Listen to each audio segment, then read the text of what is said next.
আজকের এই রায়ের জন্য আমরা সর্বপ্রথম আল্লাহর শুকরিয়া আদায় করছি, আলহামদুলিল্লাহ।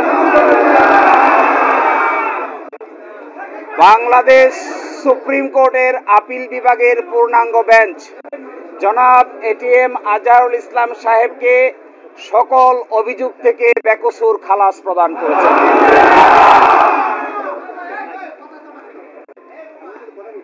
আজকে থেকে, এখন থেকে জামায়াতে ইসলামের সাবেক ভারপ্রাপ্ত সেক্রেটারি জেনারেল জনাব ATM Azharul Islam is an innocent man.